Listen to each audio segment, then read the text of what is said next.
বিয়ের পরের দিনই তের হাতে ডিভোর্সের পেপার ধরিয়ে দিল তার স্বামী জাঙ্কুক। তে বিয়ের পরের দিন যে এমন একটা সারপ্রাইজ পাবে সেটা সে কখনোই ভাবেনি। অবাক নয়নে নিজের স্বামীর দিকে তাকিয়ে আছে তে। জাঙ্কুকের কোনো ভ্রুক্ষেপ নেই সেদিকে। তেকে চুপচাপ দেখে জাঙ্কুক রেগে যায়। এভাবে সঙ্গের মতো দাঁড়িয়ে আছেন কেন? আমি এক্ষুনি কি বললাম সেটা শুনতে পাননি? তের কাছে সবকিছু কেমন যেন স্বপ্ন মনে হয়। জাঙ্কুকের দিকে এক দৃষ্টিতে তাকিয়ে থাকে মেয়েটা। ভেতর থেকে হাহাকারে ভরে যাচ্ছিল। তে অনেক কষ্টে নিজের চোখের জলকে আটকে রাখে। আপনি কি আমার সাথে মজা করছেন? জিয়ন, জাঙ্কুক কখনো মজা করে না। আমি যেটা বলছি সেটা একদম সত্যি। আমি ডিভোর্স চাই। তে আর নিজের চোখের জল আটকে রাখতে পারে না। এক নিমেষে তার এতদিনের দেখা স্বপ্ন ভঙ্গ হয়ে যায়। তের সাথে তো সেই ছোটবেলা থেকেই জাঙ্কুকের বিয়ে ঠিক হয়ে আছে। জাঙ্কুক ও তের বাবা একে অপরের খুব ভালো বন্ধু। সেই খাতিরে ছোটবেলাতেই তাদের বিয়ে ঠিক হয়ে আছে। তের মা সে অনেক ছোট থাকতেই মারা যায়। তারপর তের বাবা আরেকটা বিয়ে করেন। তের সৎ মা তাকে সহ্য করতে পারতো না। সেই কারণে তের বাবা তেকে জোরপূর্বক তার ফুপুর কাছে লন্ডনে পাঠিয়ে দেয়। এক সপ্তাহ আগে নিজের বাবার মৃত্যুর সংবাদ পেয়ে তে দেশে ফিরে আসে। এরপর কিছু বুঝে ওঠার আগেই তের সৎ মা আর আরএম তৎপরতায় তে ও জাঙ্কুকের বিয়ে দিয়ে দেয়। তে একের পর এক এইরকম ধাক্কা আর সহ্য করতে পারছিল না। জাঙ্কুকের কোনো কথার উত্তর না দিয়ে সে দৌড়ে ছাদে চলে যায়। ছাদে এসে ঠুকরে ঠুকরে কাঁদতে থাকে। এরই মধ্যে শুনতে পাই তে আজানের শব্দ। ফজরের নামাজের সময় হয়ে গেছে। তে কোনো রকমে চোখের জল মুছে ওযু করে নামাজের সিজদায় লুটিয়ে পড়ে। আল্লাহর কাছে নিজের সব সমস্যার কথা বলে। আমার সাথে কেন বারবার এরকমটা হয় আল্লাহ?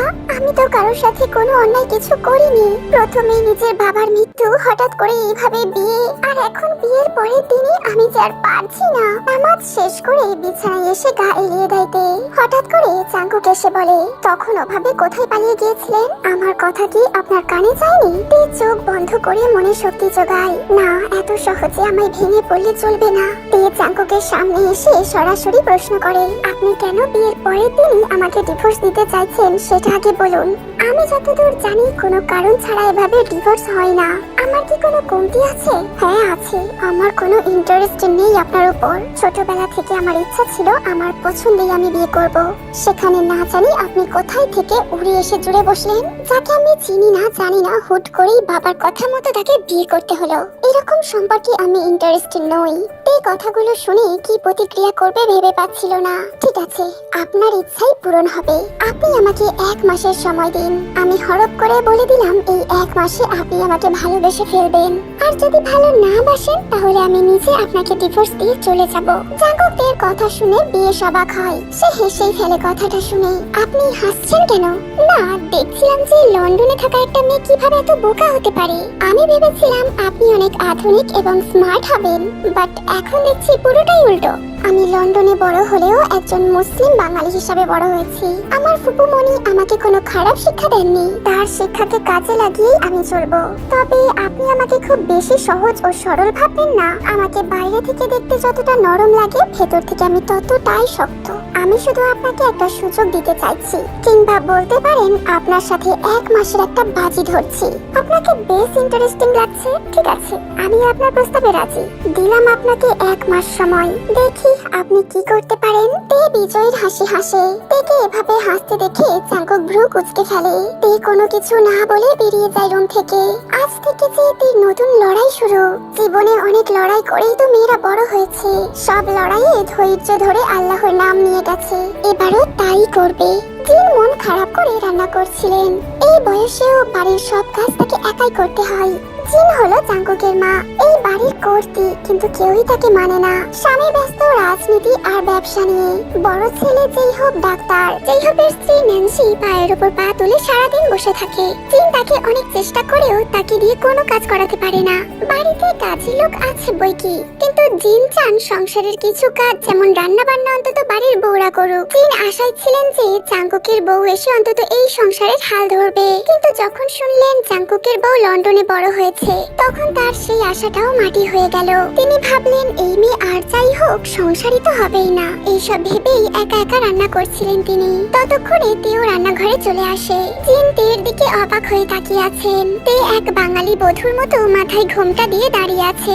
আমি কি আপনাকে কোনো সাহায্য করতে পারি মা? তের থেকে এইরকম মিষ্টি ব্যবহার একদম আশা করেননি জিন। তিনি তো ভেবেছিলেন এই মেয়ে তার বৌমা ন্যান্সির থেকেও বেশি ফুটানিবাজ হবে। তোমার তো নতুন নতুন বিয়ে হয়েছে, তোমাকে এখন এসব কাজ করতে হবে না। তাছাড়া তুমি বিদেশে বড় হয়েছো, এসব কাজ তোমার দ্বারা হবে না। আমি বিদেশে বড় হলেও আমার ফুপুমণি আমাকে একজন সাধারণ বাঙালি মেয়ের মতো করেই বড় করেছেন। আমি ছোট থেকেই রান্না বান্না শিখে আসছি। আলহামদুলিল্লাহ, তোমার ফুপুর কাছে আমি চিরকৃতজ্ঞ থাকবো। কিন্তু মা, তোমার তো নতুন বিয়ে হয়েছে, এখনই এটা তো আমারই সংসার মা। আজ নাই হোক কাল আমাকে তো এই সংসারের হাল ধরতেই হবে। আজ থেকেই না হয় শুরু করে দিই। তের ব্যবহার জিনকে মুগ্ধ করে। তিনি আর তেকে বাধা দেন না। তে আপন মনে সব কাজ করতে থাকে। জিন তের কাজ দেখেই বুঝতে পারেন তার কাজের হাত খুব পাকা। কেমন উপযুক্ত গৃহিণীর মতো সব কাজ করে যাচ্ছে তে। ন্যান্সি সকালে ঘুম থেকে উঠেই ডাইনিং টেবিলে এসে বসে। মা, এক কাপ কফি দিয়ে যান তো। কে কফি চাইছে মা? ন্যান্সি, তোমার বড় চা, আমার বড় ছেলে যেই হোপের বউ।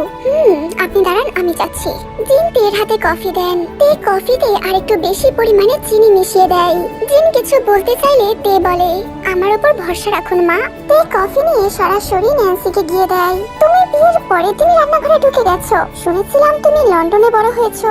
এসব কাজ যে কিভাবে করো? কথা বলতে বলতে কফি মুখে দেয় ন্যান্সি। এসব কি?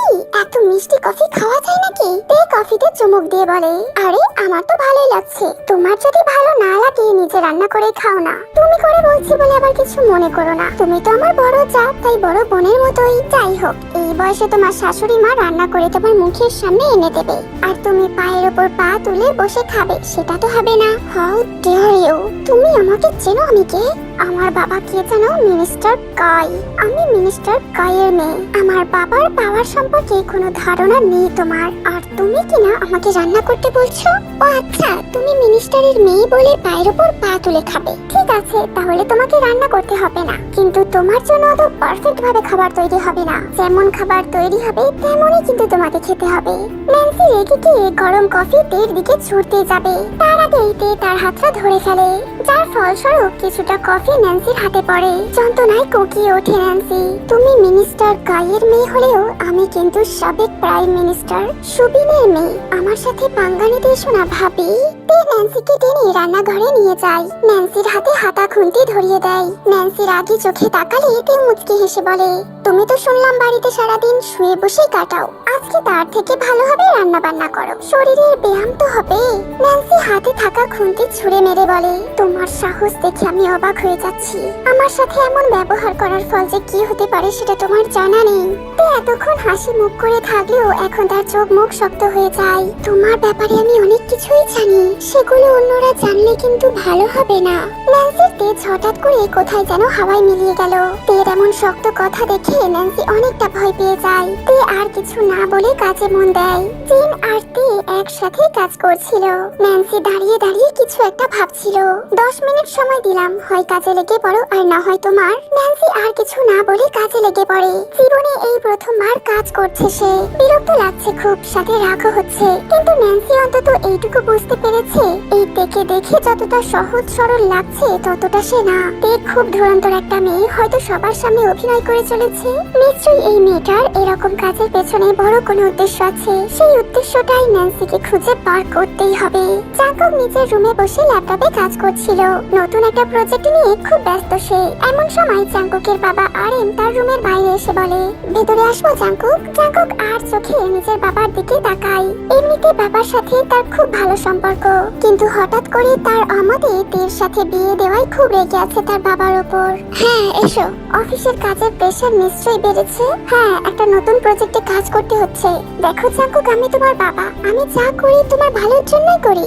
আমি আগেও তোমাকে আর তোমার ভাইকে বলেছি রাজনীতিতে এসো, তোমাদের সামনে অনেক সুন্দর ভবিষ্যৎ হবে। কিন্তু তোমরা যে যার মতো নিজেদের পেশা বেছে নিলে, তার প্রতিশোধ তো তুমি নিয়েছো আব্বু। আমাদের দুজনকেই আমাদের অমতে নিজেদের রাজনৈতিক ফায়দা হাসিলের জন্য বিয়ে দিলে। প্রথমে ভাইয়ার অমতে মন্ত্রীর মেয়ের সাথে বিয়ে দিলে, আর এখন আমাকেও। তোমরা একটু কম বোঝো সবকিছু। যাই হোক, এখন এইসব ব্যাপারে আমি কথা বলতে আসিনি। সামনে ইলেকশন, আমি চাইছি তুমি ইলেকশনে দাঁড়াও। হোয়াট? কি বলছো সব তুমি? আমি আর ইলেকশন? আব্বু তুমি জানো আমার নিজস্ব একটা ক্যারিয়ার আছে। এমনিতে জোর করে আমাকে বিয়ে দিয়ে দিলে এখন আবার জোর করে আমাকে রাজনীতিতে যুক্ত করতে চাও? নো ওয়ে, আমি আর তোমার কথা শুনবো না। জানতাম তুমি এমন কথাই বলবে, কিন্তু ভুলে যেও না আমি তোমার বাবা। তোমাকে কিভাবে রাজি করাতে হবে সে উপায় আমার ভালোভাবেই জানা আছে। কথাটা বলে অদ্ভুত ভাবে হেসে রুম থেকে বেরিয়ে যায় আরএম। জাঙ্কুক বুঝতে পারে তার বাবার মনে কিছু একটা তো চলছেই। তে খাবার হাতে নিয়ে দরজার বাইরে দাঁড়িয়ে আছে। জাঙ্কুক বলে দিয়েছে সে এখন কাজে ব্যস্ত, ডিনার করতে নিচে ডাইনিং টেবিলে যেতে পারবে না। তাই যেন জাঙ্কুকের খাবার ওপরে তার রুমে পাঠিয়ে দেওয়া হয়। বলছিলাম ভেতরে আসবো? আপনি কেন এসেছেন? এই বাড়িতে আর কেউ ছিল না? আছে তো, কিন্তু সবাই তো আর আমার মতো ফ্রি নয়। সবার কাজ আছে, যে যার কাজে ব্যস্ত। তাই আমি আপনার জন্য খাবার নিয়ে এলাম। ভালো করেছেন, এখন খাবার রেখে চলে যান, আপনাকে আমার সহ্য হচ্ছে না। জাঙ্কুকের কথা মতো তার টেবিলের উপর খাবার রেখে চলে যায়। যাওয়ার সময় মুচকি হেসে বলে, আজ আমাকে সহ্য হচ্ছে না, এমন সময় আসবে হয়তো আপনি আমাকে খুঁজবেন কিন্তু পাবেন না। এই কথাটা জাঙ্কুক গায়ে লাগায় না। তে নিজের মতোই চলে যায়। তে নিচে এসে ডাইনিং টেবিলে সবাইকে খাবার পরিবেশন করতে থাকে। এই সময় তে বুঝতে পেরে যায় এই পরিবারের সম্পর্কগুলো ঠিক নেই। জিনের সাথে আরএমের দূরত্ব চোখে পড়বে সবার আগে। স্বামীকে বেশ ভয় পান এবং মেনে চলেন জিন। আর এই ভয়ের কারণেই তাদের মধ্যে মানসিক দূরত্ব তৈরি হয়েছে। জেইহোপের সাথেও ন্যান্সির সম্পর্ক ভালো নয়, সেটা ভালো করেই বোঝা যাচ্ছে। জেইহোপকে দেখে বেশ ভালো রুচিসম্মত মানুষই মনে হয়। ন্যান্সির মতো এত অহংকারী মেয়ের সাথে তার বনিবনা না হওয়াটাই স্বাভাবিক। খাবার টেবিলেও ন্যান্সি একটা প্রসঙ্গ টেনে আনাতে তাদের ঝগড়া শুরু হয়। এই বছরের শীতে তো আমরা ঘুরতে যাচ্ছি তাই না জেইহোপ? না, আমার সময় নেই। হসপিটালে ইদানিং রোগীর চাপটা অনেক বেড়ে গেছে, এই সময় ছুটি নেওয়া সম্ভব নয়। তোমার আর কখন সময় থাকে? যখনই কিছু বলি তখনই শুধু অজুহাত আর অজুহাত। এই দেশে মনে হয় তুমি একাই ডাক্তার। জেইহোপ উত্তরে আর কিছু বলে না, কিন্তু তার মুখ দেখে বোঝা যাচ্ছিল অনেক কষ্টে নিজের রাগ নিয়ন্ত্রণ করে রেখেছে। সবার খাওয়া শেষ হয়ে গেলে তে আর জিন একসাথে খেতে বসে। আজ অনেকদিন পর কারোর সাথে বসে খাবার খাচ্ছি। এমনিতে তো একা একা বসেই খেতে হয়। হঠাৎ করে জাঙ্কুক সেখানে এসে বলে, তে আপনি একটু আসুন তো, আপনার সাথে অনেক জরুরি একটা কথা আছে। তে খাওয়া ছেড়েই উঠে যায়। জাঙ্কুক থেকে রুমে নিয়ে এসে বলে, আপনার সাথে আরো একটা কন্ট্রাক্ট করার ছিল। কি কন্ট্রাক্ট? আজ থেকে এই রুমের অর্ধেক আপনার অর্ধেক আমার। আমি বিছানায় শোবো আর আপনি কাউচে। তে মাথা নাড়াই, তারপর রুম থেকে যেতে যেতে বলে, এক সময় নিজের পুরোটা আমাকে দিতে চাইবেন, কিন্তু সেদিন আমাকে পাবেন না, কারণ তখন আমি আর থাকবো না। খাওয়া দাওয়া শেষ করে তে একটু ছাদে এসে দাঁড়াই। শীতকালে দুপুরের এই রোদে বেশ শান্তি লাগে, যাকে বলে মিষ্টি রোদ। হঠাৎ করে তের ফোন বেজে ওঠে। ফোনটা বের করে ফুপুমণি নামটা দেখে তের মুখে হাসি ফুটে ওঠে। ফোন রিসিভ করে সালাম বিনিময় করে নেয়। ভালো মন্দ খোঁজ খবর নেওয়ার পর তের ফুপি তাকে বলে, তুই যে কাজে ওখানে গিয়েছিস সেই কাজটা কি হয়েছে? না, এখনো শুরু করিনি। আমাকে আগে অনেক কিছু সিওর হতে হবে, তারপর যা করার করব। যাই করিস ভেবে চিন্তে করিস, কোনো ভুল যেন না হয়। আচ্ছা, সুকা ভাইয়ার কি খবর? সুকার কথা আর কি বলবো, তুই তো জানিস এখনো ছেলেটা রেগেই আছে। করুক রাগ, সবসময় এত হাসি খুশি থাকলে হয় না, মাঝে মাঝে একটু রাগও করে থাকতে হয়। এখনই সুকা ভাইয়াকে কিছু বলার দরকার নাই। ও যা ছেলে, সবকিছু জানতে পারলে এখানে এসে পুরো খেলাটাই ঘুরিয়ে দেবে। তা না হয় বলবো না, কিন্তু তুই নিজের খেয়াল রাখিস, সাবধানে সবকিছু করিস। আমি সব কাজ একদম ঠিক করেই করব। রাখছি এখন। ফোনটা কেটে দিতেই তে দেখে জাঙ্কুক তার সামনে দাঁড়িয়ে আছে। জাঙ্কুককে দেখে বোকার মতো হাসে তে। আপনার আসল উদ্দেশ্যটা কি বলুন তো? আপনার মন জয় করা। জাঙ্কুক ভ্রু কুঁচকে তাকায়। তে এবার তার কানের কাছে গিয়ে ফিস ফিস করে বলে, আমার উদ্দেশ্য খুব একটা ভালো না, কিন্তু আপনার কোনো ক্ষতি আমি করব না। আপনার কিছু করার আগে যে আমাকে নিজেকে শেষ করে দিতে হবে। তে হাতে একটা ক্যামেরা নিয়ে দাঁড়িয়ে আছে জাঙ্কুকের বাগানে। বিভিন্ন রকম ফুলের ছবি তুলছে। ছোটবেলা থেকেই বেশ প্রকৃতি প্রেমী সে। ইচ্ছা ছিল বড় হয়ে পুরো পৃথিবী ভ্রমণ করে দেখবে আর সবকিছু ক্যামেরা বন্দি করবে, কিন্তু ভাগ্যের খেলাই এখন সেই জিওন ফ্যামিলিতে, চার দেওয়ালে বন্দি হয়ে থাকতে হচ্ছে সব সময়। হঠাৎ করে তে খেয়াল করলো কেউ দূরে দাঁড়িয়ে গম্ভীর ভাবে তাকে দেখছে। তে বুঝতে পারে সে কে। আমার উপর নজরদারি করে কোনো লাভ নেই। আমার ডান হাতের খবর আমার বাম হাতও জানে না, সেখানে অন্য কেউ আমার ব্যাপারে কি জানবে? তে ছবি তুলতে ব্যস্ত ছিল। কারোর পায়ের শব্দে পেছন ফিরে তাকাতেই জিনকে দেখে তে। জিন তেকে এভাবে ক্যামেরা দিয়ে ছবি তুলতে দেখে বেশ খানিকটা অবাক হয়েছেন। আমার আসলে ছবি তুলতে খুব ভালো লাগে। জিন কিছু না বলেই চলে যান। তের কেমন যেন লাগে ব্যাপারটা। জিন এভাবে কেন চলে গেল হিসাবটা মেলাতে পারছে না সে। আজকাল সবকিছুই তের কেমন যেন অদ্ভুত লাগে। তে নিজের ক্যামেরায় একটি ছবি দেখে বলে, তোমার জন্যই তো এত কিছু করছি আমি। তুমি তো আমাকে ছেড়ে চলে গেছো। তোমার অসমাপ্ত কাজ তো আমাকেই সমাপ্ত করতে হবে।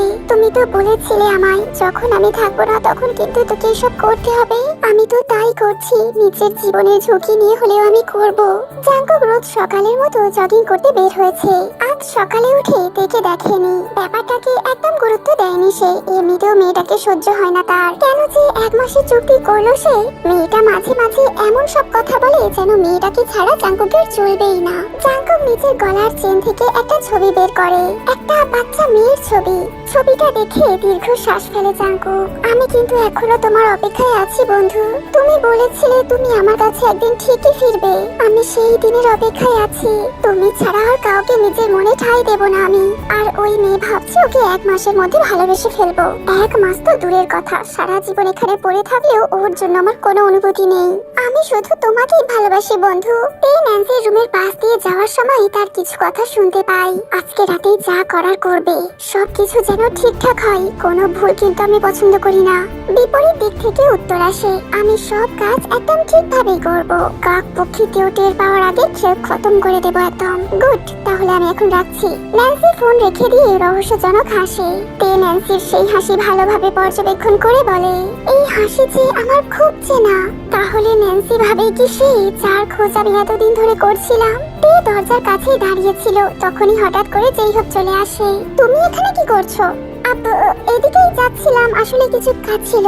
তে আর সেখানে না দাঁড়িয়ে দ্রুত চলে যায়। যেই হোক ব্যাপারটাকে গুরুত্ব না দিয়ে রুমে প্রবেশ করে। যেই হোক দেখে ন্যান্সি কিছু একটা লুকিয়ে রাখছে। কি লুকাচ্ছ আমার থেকে? আমি কেন কিছু লুকাতে যাব? তুমি নিজের কাজ করো। এমনিতে তো এই রুমেই আসো না, হসপিটালে সারা দিন কাটিয়ে দাও। তাহলে আজকে কোন দুঃখে এলে? আমার রুমে আমি কখন আসবো যাবো সেটার পারমিশন তোমার থেকে নিতে যাব কেন? তুমি আমার জীবনে এসে আমার জীবনটাকে একদম নষ্ট করে দিয়েছো। নিজের রুমে আসতে আমার ভয় লাগে। তুমি যা ডেঞ্জারাস, কোথায় যে কি লুকিয়ে রাখো। ডেঞ্জারাসের জন্যই তো এখন অবধি টিকে আছি। না হলে কি হতো? কিচ্ছু হতো না। আমি আসছি। ন্যান্সি বাইরে চলে যায়। যেই হোক ন্যান্সির কথাগুলো মনোযোগ দিয়ে ভাবতে লাগলো। আসলে মেয়েটাকে ভালোভাবে বোঝা যায় না। কখনো কখনো খুব রহস্যময় ব্যবহার করে। ন্যান্সির অতীত সম্পর্কে যদিও বা তার কোনো ধারণা নেই, তবুও সে এতটুকু আন্দাজ করতে পারে ন্যান্সির সাথে এমন কিছু হয়েছিল যার কারণে সে এমন অদ্ভুত ব্যবহার করে। ন্যান্সি আসলে ভালো নাকি খারাপ সেটা জেহোপের দ্বারা বোঝা কোনোভাবেই সম্ভব নয়। তাই সে বোঝার চেষ্টাও করে না। জাঙ্কুক অফিসের কাজ শেষে রাতে বাড়ি ফিরে দেখতে পাই তে তার জন্য অনেক সুন্দর করে খাবার সাজিয়ে রেখেছে। জাঙ্কুকের কাছে এত কিছু আদি খেতা মনে হয় এসব করে আমার মন জয় করতে পারবেন না। এরকম ট্রিক্স আমার উপর কাজ করবে না। এটা কোনো ট্রিক্স নয়, এটা কেয়ার বলে। এসব করে কি প্রমাণ করতে চাইছেন? আপনি খুব কেয়ারিং ওয়াইফ। প্রমাণ করার কি আছে? আমি তো কেয়ারিংই। আপনি আমায় ভালো নাই বা বাঁচতে পারেন, কিন্তু এই সত্যটা তো অস্বীকার করতে পারবেন না। জাঙ্কুক কিছু বলে না, কারণ সত্যিই তে খুব কেয়ারিং। এই মেয়েকে দেখে মনেই হয় না সে লন্ডনে বড় হয়েছে। জাঙ্কুক খাবার খেতে বসে যায়। তে একটু বাইরে আসে। সুগা ফোন করেছে, ফোনটা রিসিভ করে। তুই এইভাবে কি করে বিয়েটা করলি? তুই এভাবে ঠকাতে পারলি? ভালোবাসার কোনো মূল্য নেই তোর কাছে? আজ ভালোবাসার থেকে তোর উদ্দেশ্যটাই বড় হয়ে গেল। শান্ত হও ভাইয়া, আমার কাছে ভালোবাসার মূল্য আছে, কিন্তু সবার আগে আমার উদ্দেশ্য। তুমি তো জানো যে কত বড় একটা নোংরা শিকার হতে হয়েছিল আমায়, এখনো হতে হচ্ছে। আমি চাই এই নোংরা খেলাটা বন্ধ করতে।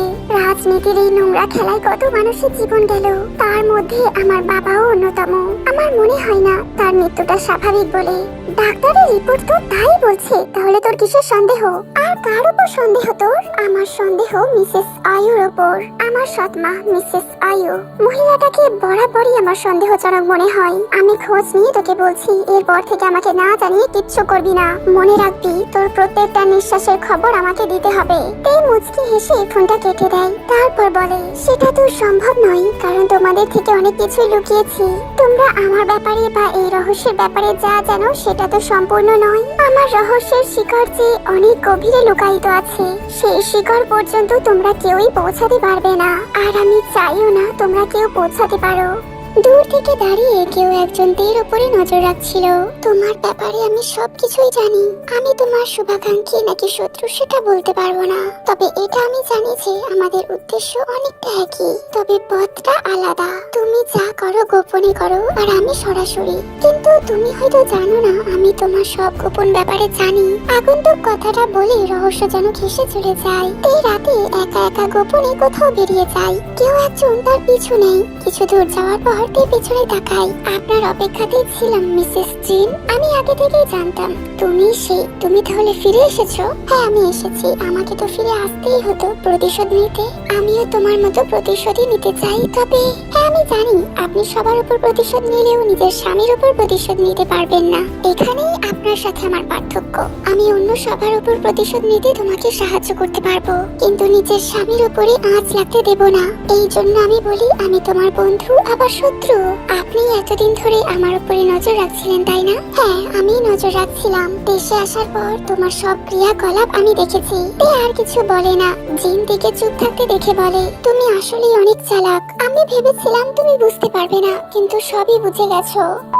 তার সৎ মা মিসেস আয়ুর সামনে বসে আছে। অনেকক্ষণ থেকে তাকে অনেক কিছু জিজ্ঞাসাবাদ করছে, কিন্তু আয়ু কোনো প্রশ্নের উত্তর দিচ্ছে না, শুধু একটাই কথা বলে যাচ্ছে, আমি কিছু জানি না। তুমি আমাকে বেকার এখানে তুলে এনেছো, আমাকে যেতে দাও। অনেকক্ষণ ধরে এসব সহ্য করতে গিয়ে বিরক্ত হয়ে যাচ্ছিল। আমি জানি আমার তথাকথিত বাবাকে আপনি খুন করেছেন। আমার সেই নিয়ে কোনো সমস্যা নেই। আপনি না মারলে আমি তাকে শেষ করে দিতাম। আয়ু অবাক হয়ে তের দিকে তাকায়। আমি আপনার শত্রু নই। আপনি সব সময় আমার সম্পর্কে ভুল ধারণা নিয়েছিলেন। আমি জানি আমাকে ঘৃণা করার আপনার একমাত্র কারণ হলো আমি সুবিনের মেয়ে, আর এটাই আপনার সবথেকে বড় ভুল। আমি সুবিনের মেয়ে নই, বরং সে আমাকে মিথ্যা পরিচয় বড় করেছে। আমার মায়ের খুনি সে। আয়ু কিছুই বুঝতে পারছে না কি বলছে এই মেয়েটা। আয়ু এবার নিজের ঘটনাগুলো দেখে বলতে থাকে, আমি এই শহরের এক সাধারণ পরিবারের মেয়ে ছিলাম। সুবিন নামক শয়তান কীটটা আমার অনেক ক্ষতি করেছে। কলেজ থেকে তুলে আনে আমায়, পরে ধরা পড়ে যাওয়ায় নিজের মান সম্মান রক্ষায় আমাকে বিয়ে করেছিল। আমি বিয়েটা কখনোই করতে চাইনি, পরিবারের চাপে বিয়েটা করেছিলাম। যখন জানতে পারি সুবিনের একটা মেয়ে আছে, তখন তোমার উপর আমার অনেক রাগ হয়। নিজের প্রতি হওয়া অন্যায় তোমার উপর দিয়ে মেটাতে চাই। তাই তোমার বাবা তোমাকে বিদেশে তোমার ফুপুর কাছে পাঠিয়ে দিয়েছিল। আমি অনেক আগেই সুবিনকে শেষ করতে চেয়েছিলাম, কিন্তু পারিনি। তখন আমি অসহায় ছিলাম, কিন্তু একজনের সহায়তায় আমি কিছুদিন আগে নিজের জমা রাগগুলো তুলে নিই। কার সাহায্যে? আয়ু বলে দেয় যে কে তাকে সাহায্য করেছিল। নামটা শুনে এতে বেশ অবাকই হয়। সে মনে মনে ভাবে, এই লোকটা কেন সাহায্য করলো? এসব তো কোনোভাবে মিলছে না। আমি বুঝতে পারছি না কিছুই। আর সেখানে দাঁড়িয়ে না থেকে বেরিয়ে আসে। জিন বাইরে দাঁড়িয়ে ছিল। কিছু জানতে পারলে তুমি? অনেক কিছুই জানতে পারলাম। আচ্ছা, সেসব বাদ দিন। আগে আমাকে বলুন, আপনি আপনার কথা রাখবেন তো?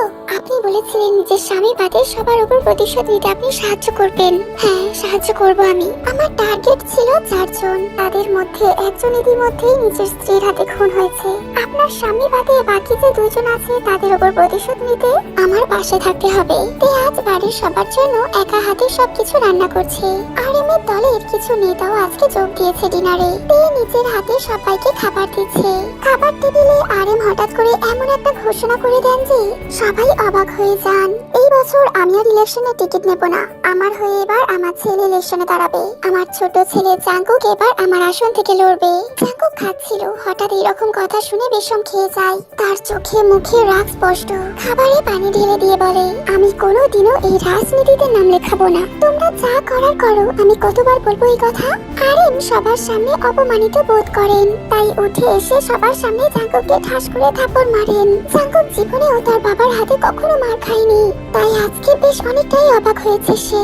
এতগুলো মানুষের সামনে এত বড় ছেলেকে থাপড় মারার কারণে স্বাভাবিকভাবেই সে অপমানিত হয়। জাঙ্কুক সঙ্গে সঙ্গে নিজের রুমে চলে যায়। আরএম তার পার্টির লোকদের সাথে কথা বলতে ব্যস্ত হয়ে যায়। তেও জাঙ্কুকের পেছন পেছন যায়। জাঙ্কুক রুমে এসে জিনিসপত্র ছোড়াছুড়ি করতে থাকে। রাগে অপমানে তার পুরো শরীরটা জ্বলে যাচ্ছে। আপনি রাগ করবেন না, আমার মনে হয় আপনার নিজের বাবার কথা মেনে নেওয়া উচিত। জাঙ্কুকের মেজাজ এমনিতেই গরম ছিল, তার উপর তের মুখে এমন কথা শুনে রাগটা তার উপর থেকেই পতিত হলো। জাঙ্কুক তের দিকে ফুল ছুঁড়ে মেরে বলে, আমি কি করব না করব সেটা আপনি বলে দেবেন? কে দিয়েছে আপনাকে সেই অধিকার? আপনি তো একটা নির্লজ্জ মেয়ে। আপনাকে আমি পছন্দ করি না জেনেও আমার পেছনে ঘোরেন। 1 মাসের মধ্যে নাকি আমায় নিজেকে ভালোবাসতে বাধ্য করবেন। নিজেকে কি মনে করেন আপনি? চলে যান আমার সামনে থেকে। তের খুব খারাপ লাগে কথাগুলো শুনে। ভালোবাসার মানুষ যখন এরকম কটু কথা বলে তখন কারই বা ভালো লাগে। তে চেয়েছিল জাঙ্কুক রাজনীতিতে আসুক, কারণ সে জানে জাঙ্কুক অনেক ভালো একজন মানুষ। সে রাজনীতিতে এলে সাধারণ মানুষের ভালোর জন্যই কাজ করবে, কিন্তু জাঙ্কুক তো কিছুই বুঝতে চাইছে না। তাই তেয়ার কথা না বাড়িয়ে চলে আসে।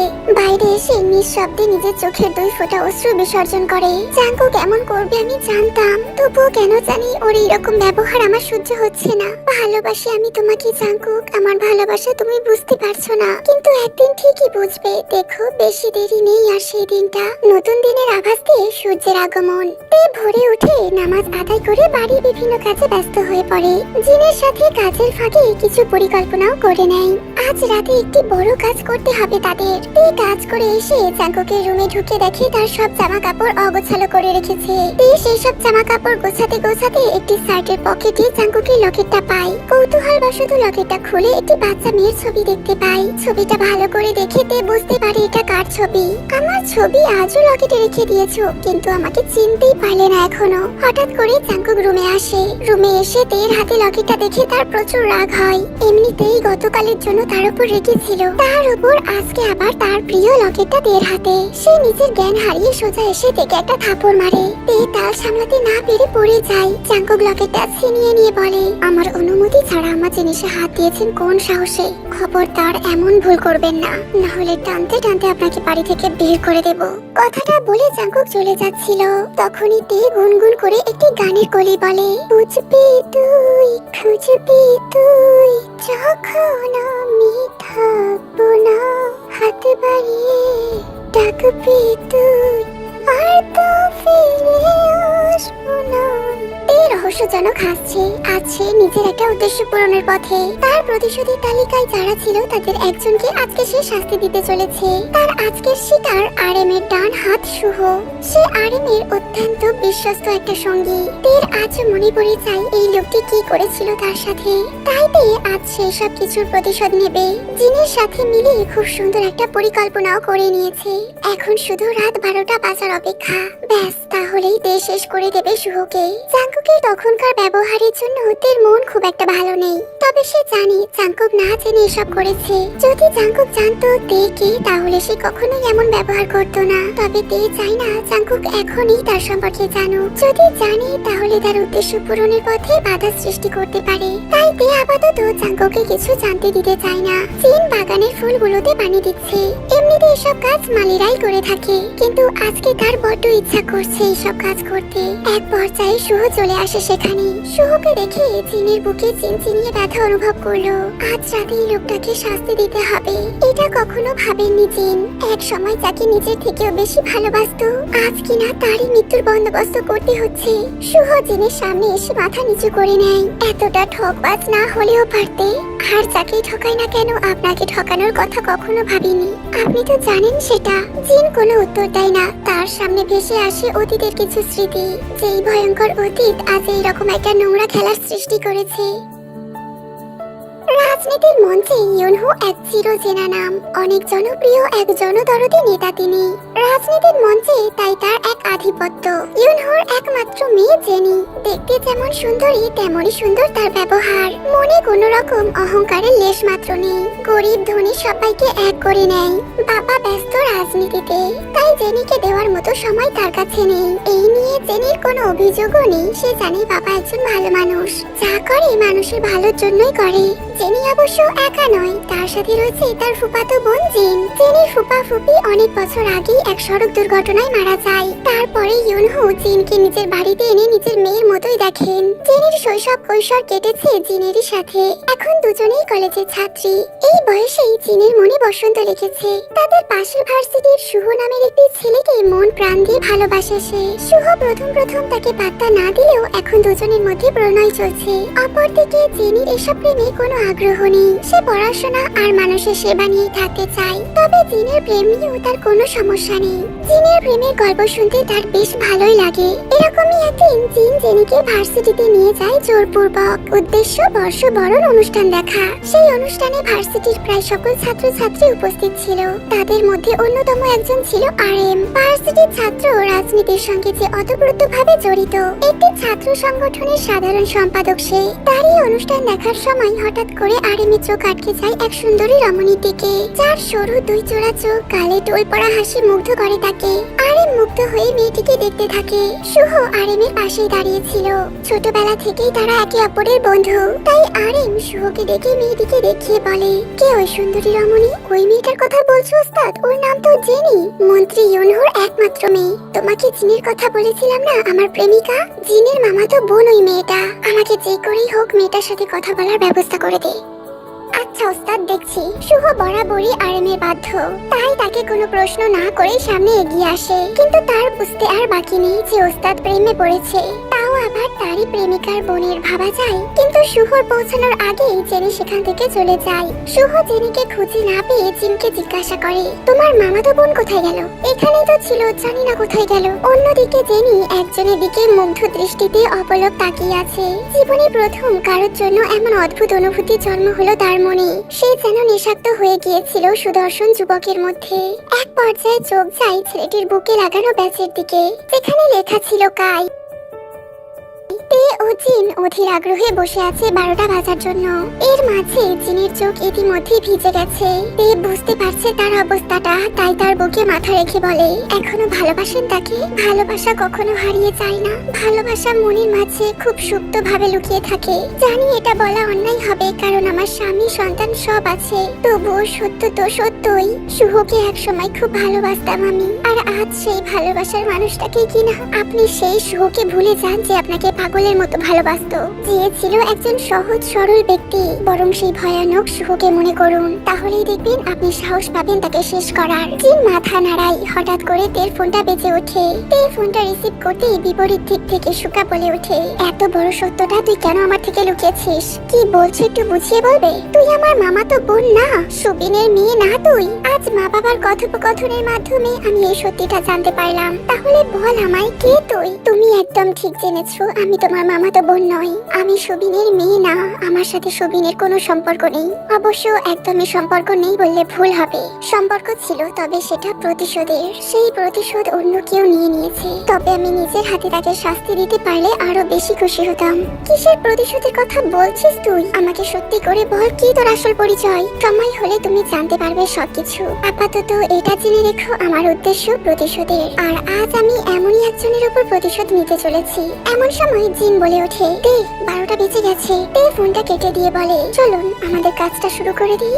তে সকালে ঘুম থেকে উঠে চলে যায় রান্নাঘরে। জিনের সাথে খুব জরুরি কথা আছে যে তার। রান্নাঘরে প্রবেশ করেই তে দেখতে পাই জিন মাথা নিচু করে রান্না করে চলেছে। তেকে দেখে গত রাতের প্রসঙ্গ তুলে বলে, গতকাল রাতের জন্য তুমি চাইলে আমাকে দোষ দিতে পারো, আমি কিছু মনে করব না। কিন্তু একটা কথা, আমি চেষ্টা করেছিলাম। তোমাকে ধোঁকা দেওয়ার অভিপ্রায় আমার কখনোই ছিল না, আর এখনো নেই। আমি তোমার পাশে আছি। আমি জানি আপনি আমার সাথে আছেন। আপনাকে আমি কোনো কিছুর জন্য দোষ দেব না। এর কথাই জিন স্বস্তি পায়। কিন্তু তার এই স্বস্তি বেশিক্ষণ স্থায়ী হয় না। তাদের বাড়ির এক কাজের মেয়ে দৌড়ে এসে খবর দেয়, সর্বনাশ হয়ে গেছে ম্যাডাম। পাশের ডোবা থেকে শুভ সাহেবের গলা কাটা মৃতদেহ উদ্ধার করা হয়েছে। স্যার ওখানেই আছেন। আমার তো শুনে পুরো শরীরটা কাঁপছে। জিনের বুক কেঁপে ওঠে। যাই হোক না কেন, এক সময় পাগলের মতো ভালোবাসতো শুভকে। তার মৃত্যুর সংবাদে কষ্ট পাওয়াই অবশ্য স্বাভাবিক। এরই মধ্যে জিনের মস্তিষ্কে কিছু চিন্তার উদয় হলো। সে সন্দেহের দৃষ্টিতে তের দিকে তাকায়। ইশারা করে কাজে কাছের মেয়েটাকে চলে যেতে বললে মেয়েটা চলে যায়। তুমি কি এসবের পেছনে রয়েছো? কাল রাতে তো আমরা শুভকে অপহরণ করার পরিকল্পনা করেছিলাম। তার থেকে সব সত্য জানার কথা ছিল আমাদের। তারপর তাকে উপযুক্ত শাস্তি দেওয়ার কথা ছিল। এর কিছুই হলো না। কাল রাতে আমরা তো শুভর কোনো খোঁজই পেলাম না। তাহলে এখন এসব কিভাবে হলো? আমি এই ব্যাপারে কিছু জানি না। আমি আলাদা করে কোনো পরিকল্পনা করিনি। এর পেছনে অন্য কারোর হাত আছে। এবার আমাদের তাকেই খুঁজে বের করতে হবে। জাঙ্কুক আজকে অফিসে যায়নি। কোনো শারীরিক সমস্যা না, আজ সমস্যা তার মনের। কেন জানি আজ ভেতর থেকে কোনো চাপা কষ্ট অনুভব করছে। মন খারাপের অশিলাতেই আজ অফিসে যায়নি সে। জানে এর কারণে বসের অনেক কথা শুনতে হবে, কিন্তু সে নিরুপায়। মনের অসুখ যে বড় অসুখ। জাঙ্কুক ঘুমানোর চেষ্টা করছিল, কিন্তু তার চোখে ঘুম আসছিল না। এমন সময় ন্যান্সি তার রুমে প্রবেশ করে। বেশ ভালোই তো আছো দেখছি, নতুন বউ, নতুন সংসার নিয়ে। এটাই হয়তো তোমার আসল রূপ। সব পুরুষ মানুষই একজনকে পেলে আরেকজনকে ভুলে যায়, তাই তুমিও খুব সহজেই। জাঙ্কুক ন্যান্সিকে তার কথা সম্পূর্ণ করতে না দিয়েই বলে, আমি তাকে ভুলিনি ভাবি, এখনো আমার হৃদয় জুড়ে সে অবস্থান করে। কথাটা বলে নিজের বুকে থাকা লকেট থেকে ছবিটা বের করে ন্যান্সিকে দেখায়। স্নেহা, এই পৃথিবীর সবাই ওকে ভুলে গেলেও আমি কখনো স্নেহাকে ভুলতে পারবো না। স্নেহা আমার হৃদয় জুড়ে থাকবে সব সময়। অন্য কেউ আমার মন থেকে স্নেহার জায়গা দখল করে নিতে পারবে না। ন্যান্সি প্রসন্ন হয়ে রুম থেকে বের হয়। রুম থেকে বের হতেই তার কেমন জানি একটা মন খারাপ লাগে। নিজেকে বড় স্বার্থপর মনে হয় তার। স্নেহা তো এখন আর নেই, তাহলে জাঙ্কুক কেন তাকে আজীবন মনে রাখবে? এই পৃথিবীতে তো কোনো কিছুই থেমে থাকে না। আমি কি স্বার্থপরতা করছি না? তের প্রতি হওয়া অন্যায়কে কি সমর্থন করছি না আমি? তে তো এখন জাঙ্কুকের বউ, তার সম্পূর্ণ হক আছে জাঙ্কুকের উপর। সেখানে জাঙ্কুক না, এটা ঠিক নয়। কিন্তু আমি যে এই বেঠিক কাজে সায় দিচ্ছি, কি করব? আমি যে স্বার্থপর, অনেক বেশি স্বার্থপর। শুভর মৃত্যুতে খুব ভেঙে পড়েছেন আরএম। যতই হোক তার বিশ্বস্ত বন্ধু, তার ডান হাত বলে কথা। এত সবকিছুর মাঝে আরএম সব থেকে বেশি অবাক হয়েছেন জিনের জন্য।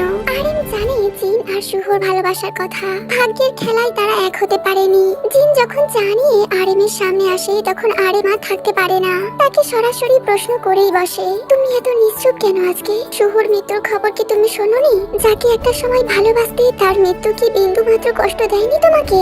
বিশ্বাসঘাতকদের জন্য নষ্ট করার মতো জল আমার কাছে নেই। আরএম দমে চাই জিনের কথা শুনে, কারণ তার কাছে বলার মতো আর কিছু নেই। সে যে নিজেও সবটা জানে। জিন আরএমকে চা দিয়ে রান্নাঘরে ফিরে এলে তে বলে, চাই ঘুমের ওষুধ মিশিয়েছেন তো? জিন মাথা নাড়িয়ে সম্মতি জানায়। জিনের চোখে মুখে ভয় আর দুশ্চিন্তার ছাপ, যেটা তের চোখ এড়ায় না। চিন্তা করবেন না, আপনার স্বামীর কোনো ক্ষতি আমি করব না। তার কাছ থেকে সব প্রশ্নের উত্তর চাইবো শুধু, আর কিছু না। তের কথায় জিন স্বস্তি না পেলেও ভরসা পায়। অন্যদিকে চা খাওয়ার কিছুক্ষণ পর ঘুমে ঘোরে ঢলে পড়ে আরএম। তে ও জিন নিজেদের কাজে লেগে পড়ে। আরএমের জ্ঞান ফিরলে সে নিজেকে একটি আবদ্ধ ঘরে আবিষ্কার করে। চোখ মেলেই তেকে দেখতে পাই। তের দিকে এক পলক তাকিয়ে আরএম বাঁকা হেসে বলে, আরএমকে তুমি এখনো চিনতে পারোনি। আমি বড্ড জেদি। আমার ইচ্ছের বিরুদ্ধে আমার সাথে কেউ কিছু করতে পারে না। তুমি আমাকে এখানে নিয়ে আসতে পেরেছো, তার কারণ আমি চেয়েছি আসতে। একটা মানুষের যে কত রূপ, কত ছলনা থাকতে পারে, সেটা আপনাকে না দেখলে বুঝতামই না। আপনি কেন আয়ুকে দিয়ে আমার তথাকথিত বাবা সুবিনকে মেরে ফেলার ব্যবস্থা করেছেন? আর কেনই বা নিজের প্রাণ প্রিয় বন্ধুকে নিজের হাতে? আরএম ইশারা করে থামিয়ে দেয় দেখে। তে কিছুক্ষণ চুপ থেকে আবারও বলে, মিসেস জেনিকেও আপনি শেষ করেছেন তাই না? যাকে ভালোবাসা যায় তাকে কখনো মেরে ফেলা যায় না। আর কত নাটক করবেন আপনি? আমি জানি আপনি জেনে খুনি। আপনি ছাড়া এই কাজ আর কেউ করতে পারে না। আপনি আমার বাবা কাই, শুভ আর সুবিন মিলে আমার মাকে মেরে ফেলেছিলেন। আপনাদের শাস্তি দেওয়াই আমার মূল উদ্দেশ্য, যেটা আমি অবশ্যই পূরণ করব। আমি জানি তুমি জেনির মেয়ে স্নেহা। তে অবাক হয়ে যায় কথাটা শুনে। আরএম কিভাবে জানলো এই কথাটা? তুমি আগে আমার কাছে অতীতের ব্যাপারে শোনো, তাহলে সবকিছু বুঝতে পারবে। ইউনহো তার একমাত্র মেয়ের বিয়ের জন্য পাত্র দেখা শুরু করেন, কিন্তু তিনি তার মেয়ের মতামতকে বেশি গুরুত্ব দিতেন। তোমার কি কাউকে পছন্দ?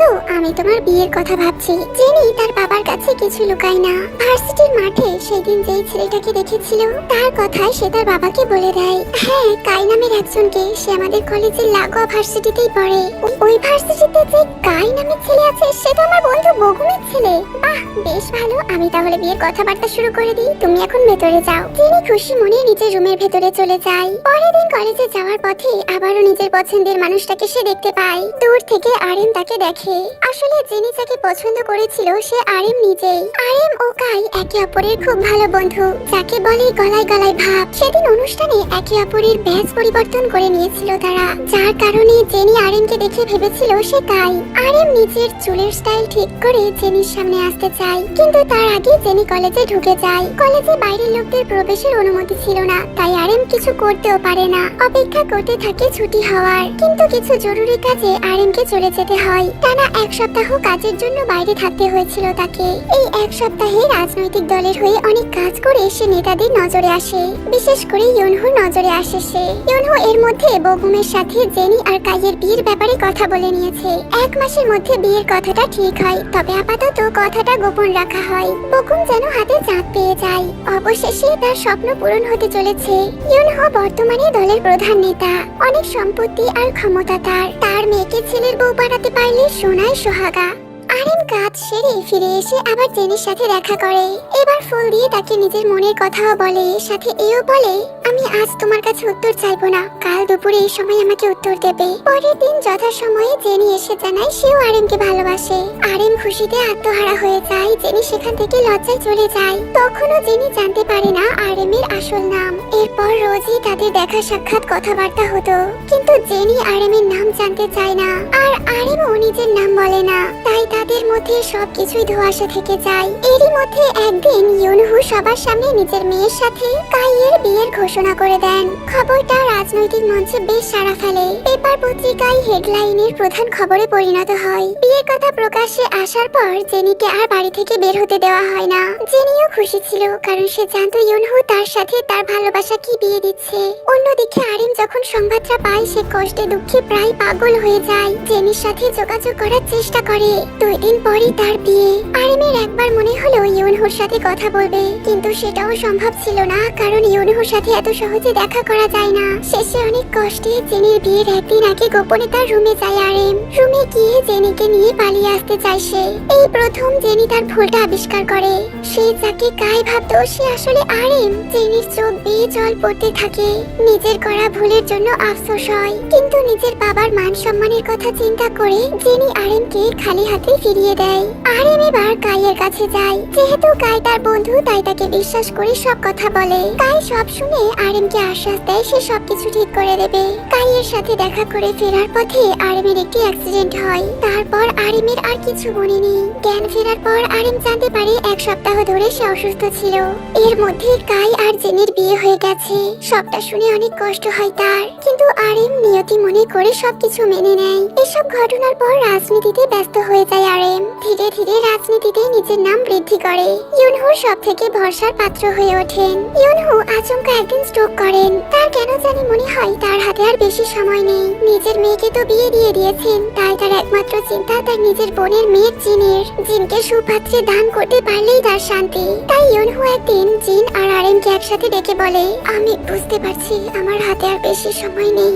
আমার একটা শেষ ইচ্ছা আছে, জিনকে আরিমের সাথে বিয়ে দিয়ে নিশ্চিন্তে মরতে চাই। জিন ও আরিম দুজনেই হতবাক হয়। জিন কখনো নিজের মামাকে তার আর শুহুর ব্যাপারে বলেনি। এবার আরিম বলতে চাইলেও তাকে বাধা দিয়ে জিন বলে মামার কাছে আমি ঋণী, তিনি নিজের মেয়ের মতো আমাকে মানুষ করেছেন, তাই তার এই শেষ ইচ্ছা আমি পূরণ করতে চাই। এভাবে আরেকটি ভালোবাসাও ধ্বংস হয়ে যায়। শুহুকে কষ্ট দিয়ে তার সামনেই তার প্রাণ প্রিয় বন্ধু আর প্রেমিকার বিয়ে হয়। এর কিছুদিন পরেই ইউনহু মারা যান। দেখতে দেখতে 12 বছর অতিবাহিত হয়। আরিম ও জিনের কোলজুড়ি তখন 10 বছর বয়সী জেইহোক ও 8 বছর বয়সী জাংকুক। অন্যদিকে কাই আর জেনির 2 মেয়ে ন্যান্সি আর স্নেহা, যাদের বয়স যথাক্রমে 7 ও 5। 2 পরিবারের মধ্যে বন্ধুত্ব থাকায় তাদের বাচ্চাদের মধ্যেও বেশ ভাব। বিশেষ করে স্নেহা আর জাংকুকের একে অপরের সাথে খুব ভাব। সব সময় তারা বড় বউ খেলে। সবকিছু আপাত দৃষ্টিতে সুন্দর মনে হলেও ভিতরের রহস্যগুলো ধীর গতিতে সামনে আসতে থাকে। জেনি আবিষ্কার করে কিছু তিক্ত সত্য। তার বাবা স্বাভাবিকভাবে মারা যায়নি, তাকে মেরে ফেলা হয়েছিল। এর পেছনে কার কার হাত আছে এটারই অনুসন্ধানে নামে সে। এই অনুসন্ধানে যেটা বেরিয়ে আসে সেটা আরো বেশি ভয়ানক ছিল। যিনি জানতে পারে তার বাবার মৃত্যুর পেছনে তার স্বামী কায়ের হাত রয়েছে। ক্ষমতার লোভে কায় সহ তার বন্ধু সুবিন আর শুভ রয়েছে এর পেছনে। শুভ মূলত জিনকে হারানোর ক্ষোভ থেকে কাজটা করেছিল। যিনি সবটা জানার পর প্রমাণ সংগ্রহে নেমে পড়ে। এক সময় সব প্রমাণও সংগ্রহ করে ফেলে, কিন্তু কায় জেনে যায় সবকিছু। সে জেনিকে মেরে ফেলার জন্য পেছনে লোক লাগায়। ন্যান্সি স্কুলে ছিল, তাই জেনি তার ছোট মেয়ে স্নেহাকে নিয়ে পালিয়ে আসে বাড়ি থেকে। এই পরিস্থিতিতে ভরসা করার জন্য একজনকেই পায় জেনি, আর সে হলো RM। তাই তার সঙ্গে যোগাযোগ করার চেষ্টা করে তার ফোনে ফোন করে। অন্যদিকে RM এর মন মেজাজও ভালো নেই। আজ সে অনেক বড় একটা সত্য জানতে পেরেছে। 12 বছর আগে কাই ও জেনির বিয়ের আগে যে অ্যাক্সিডেন্ট হয়েছিল তার পেছনে কাইয়ের বাবা বগুমের হাত ছিল। কয়েক বছর আগে লোকটা মারা গেছে, তাই কিছু করতে পারছে না সে। তা না হলে ঠিকই তার মুখোমুখি হয়ে প্রশ্ন করত সে। অন্যদিকে কাই তার বন্ধু সুবিনকে বলে, জেনিকে মেরে ফেলবি, কিন্তু আমার মেয়ে স্নেহার যেন কোনো ক্ষতি না হয়। সুবিন তাই করে। জেনি সবে মাত্র RM কে ফোন করে। RM ফোন রিসিভ করতেই সে বলে ওঠে, তো তোমাকে একটা বড় সত্যি। কথা সম্পূর্ণ হওয়ার আগেই সুবিন এসে ফোনটা কেড়ে নিয়ে দূরে ছুঁড়ে ফেলে। স্নেহাকে টেনে হিঁচড়ে বের করে নিয়ে তারপর জেনিকে গাড়িতে লক করে দেয়। কিছুক্ষণ পর একটি ট্রাক এসে গাড়িটাকে ধাক্কা দেয়। স্নেহা চিৎকার করে বলছিল, আমি সব কিছু জানি। আব্বু সুবিন আঙ্কেল মিলে আমার নানাকে মেরে ফেলেছে। আম্মু আমায় বলেছে এখন আম্মুকেই মারা হলো। সুবিন স্নেহার মুখ চেপে ধরে কাইকে সব জানায়, আমার মেয়ের কোনো ক্ষতি করবে না, প্রয়োজনে ওকে দূরে পাঠিয়ে দাও, আটকে রাখো, তাও যেন কোনো ক্ষতি না হয়। সুবিন তাই করে। প্রথমে স্নেহাকে আটক করে, পরে সুযোগ বুঝে নিজের বোনের কাছে লন্ডনে পাঠিয়ে দেয়। এসব কিছুর বিনিময়ে কাইকে ভয় দেখিয়ে একসময় প্রাইম মিনিস্টার হয়ে যায় সুবিন। তে RM এর মুখে সব কথা শুনে অবাক হয়ে যায়। তার মানে তার ধারণা ভুল ছিল। তে এতদিন ভাবতো RM, কাই, সুবিন আর শুভ মিলে তার মাকে খুন করেছে। আজ তে বুঝতে পারছে তার ধারণা কতটা ভুল ছিল। আজ আমি অনেক অজানা সত্য জানতে পারলাম। আমার এখনো বিশ্বাস হচ্ছে না যে আমার মাকে এভাবে মেরে ফেলা হয়েছে। শুধু তাই নয়, আমার নানাকেও। প্রতিশোধ প্রায় সম্পূর্ণ। এখন শুধু কাইকে তার পাপের শাস্তি পেতেই হবে। ভালো করে ভেবে দেখো, উনি কিন্তু তোমার বাবা। তুমি কি ওনার উপর প্রতিশোধ নিতে পারবে? আমার কাছে ওনার একটাই পরিচয়, উনি আমার মায়ের খুনি। আমি ওনাকে ওনার পাপের শাস্তি অবশ্যই দেব।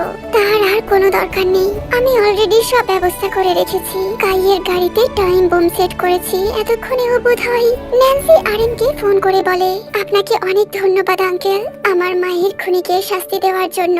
আমি যখন প্রথম সবটা জানতে পেরেছিলাম আমারও খারাপ লেগেছিল। এখন আর খারাপ লাগছে না। আমার মা এখন খুব খুশি হয়েছে। তোমার জন্য অনেক বড় একটা উপহার পাঠিয়ে দিচ্ছি আমি। কি উপহার? তোমার বোন স্নেহাকে তোমার কাছে পাঠিয়ে দিচ্ছি। এই হলো স্নেহা। ন্যান্সি খুব খুশি হয় এই কথাটা শুনে। এতদিন তার বোন তার চোখের সামনে ছিল, অথচ সে চিনতেও পারেনি। আর একটু অপেক্ষা করো শুধু।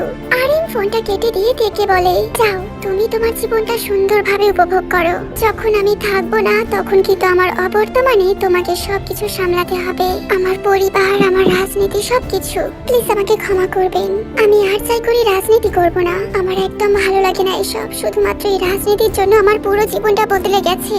আমার মা, নানা সবার মৃত্যুর কারণ এই রাজনীতি। সেই রাজনীতিতে আমি জড়াবো না। যা ভালো মনে করো, তবে আমার পরিবারকে কিন্তু তোমাকেই সামলাতে হবে। কাইকে খুনের দায় নিয়ে আমি জেলে যাব, তুমি আমার পরিবারকে সামলে নিও। জি আচ্ছা। অন্যদিকে জাঙ্কুক এতক্ষণে জেনে গেছে তেই হলো আসল স্নেহা। সবটা জেনে খুব খুশি হয়েছে সে। এখন শুধু তের ফিরে আসার অপেক্ষা। জাঙ্কুক থেকে ফোন করে, আমার থেকে সবকিছু কেন লুকালে এভাবে? আমি কিছুই লুকাইনি, তুমি আমাকে চিনতে পারোনি। এখানে আমার কি কোনো দোষ আছে নাকি? সব তোমার দোষ। দোষ গুণের হিসাবাত। এখন তুমি তাড়াতাড়ি চলে আসো, তারপর সবকিছুর জবাব দেব। যখন আমি নিজেই থাকবো না তখন কাকে জবাব দেবেন? একদম বাজে কথা বলবে না। তুমি সব সময় থাকবে আমার হয়ে। বিপরীত দিক থেকে ফোন কাটার শব্দ পেয়ে জাঙ্কুক চুপ করে যায়। 1 বছর পর জাঙ্কুক আজকে বিয়ের সাথে প্রস্তুত হচ্ছে। জীবনে এগিয়ে যাওয়ার সিদ্ধান্ত নিয়েছে জাঙ্কুক। তার সামনে দাঁড়িয়ে আছে ন্যান্সি। তোমার বোন বলেছিল যখন আমি থাকবো না তখন আমার মূল্য বুঝবেন, আমাকে ফিরে পেতে চাইবেন, তখন চাইলেও আর ফিরে পাবেন না। ও কিন্তু ওর কথা রেখেছে। নির্দয়ের মতো আমাকে একা রেখে চলে গেছে। কি করব বলো? আমার বোনের জীবনটা কেমন যেন ছিল। মেয়েটা কষ্ট করেই গেল সারা জীবন, এখন আমাদেরকে কষ্ট দিয়ে আবারও চলে গেল। ন্যান্সি, তুমি এখানে কি করছো? নিজের খেয়াল রাখার কথা একটু মনে থাকে না তোমার? ভুলে যেও না তোমার গর্ভে কে বেড়ে উঠছে। তুমি এত চিন্তা করো না তো ডাক্তার বাবু। তোমার বাচ্চা আর বাচ্চার মা দুজনেই হ্যাপি। যেই তেও মুচকি হাসে। এখন ন্যান্সির সাথে তার সম্পর্ক একদম স্বাভাবিক, শুধু তাদের পরিবারের অবস্থা একটু অস্বাভাবিক। আরএম কাইকে খুনের দায়ে জেলে, তেও নিখোঁজ। সব মিলিয়ে তাদের পরিবারের পরিস্থিতি একদম ভালো না। জাঙ্কুক, তুই চল, এখন বিয়েটা করে নিতে হবে। জাঙ্কুক চলে গেল জেইহোপের সাথে। ন্যান্সি তেকে স্মরণ করে বলে, কোথায় হারিয়ে গেলি তুই বোন? হারিয়ে যদি যাবি তাহলে ফিরে এলি কেন? সবকিছু এলোমেলো করে দিয়ে আবার চলে গেলি। এখন তোকে ছাড়া কি করব আমি? তোকে যে খুব মনে পড়ে। বিয়ের আসরে বসে আছে জাঙ্কুক। পাত্রীর আসার কোনো খোঁজ খবর নেই। পাত্রী আসছে, কিন্তু শর্ত হলো সে মুখ ঢেকে থাকবে। বিয়ের আগে কেউ পাত্রীর মুখ দেখতে পারবে না বলে দিয়েছে। সবাই অবাক হলেও এই অদ্ভুত শর্তই মেনে নেয়। তাদের বিয়েটা কমপ্লিট হয়। নতুন বউয়ের সাথে বাসর ঘরে পাঠানো হয় জাঙ্কুককে। জাঙ্কুকের এখন খুব বিরক্ত লাগছে। মেয়েটা সে কখন থেকে মুখ ঢেকে আছে, কোনো কথাও বলছে না। আপনি কি এখনো মুখ দেখাবেন না? তাহলে বিয়েটা করলেন কেন? পাত্রী কোনো উত্তর দেয় না। এরই মাঝে জাঙ্কুকের ফোনে একটা ফোন আসে। তে এখনো বেঁচে আছে। সেদিন কয়েকজন তাকে কিডন্যাপ করেছিল। কারা করেছিল সেটা বলা যাবে না, কারণ তারা কোনো খারাপ উদ্দেশ্যে এমনটা করেনি। তারা একটি গোপন মিশনে যুক্ত ছিল। সেই মিশনের কাজে তেও যুক্ত ছিল।